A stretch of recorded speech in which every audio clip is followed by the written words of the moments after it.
یادته هنوز؟ من همه چی درباره ما یادم میمونه.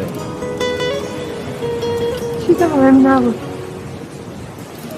حتما مهم بوده که گفتی. چی بود؟ یه شعر بود برای تو خودم گفته بودم. بخونش.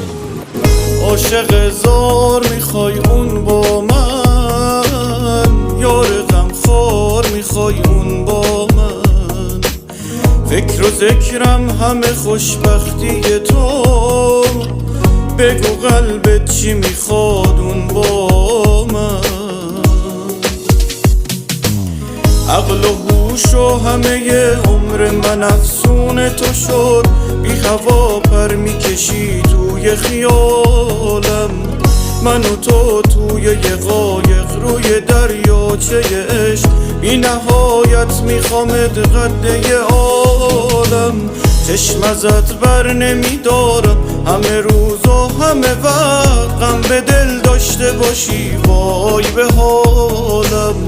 پر شوقی پر احساسی و لبخند تو قند، من به این عشق مقدست میبالم.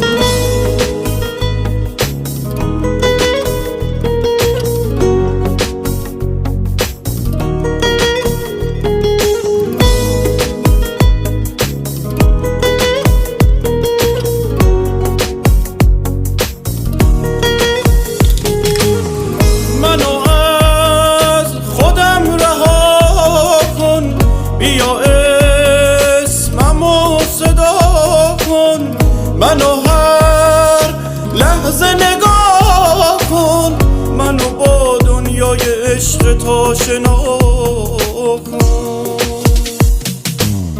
عقل و هوش و همه عمر من افسون تو شد، بی هوا پر میکشی توی خیالم، من و تو توی یه قایق روی دریاچه عشق، بی نهایت میخوامت قده عالم.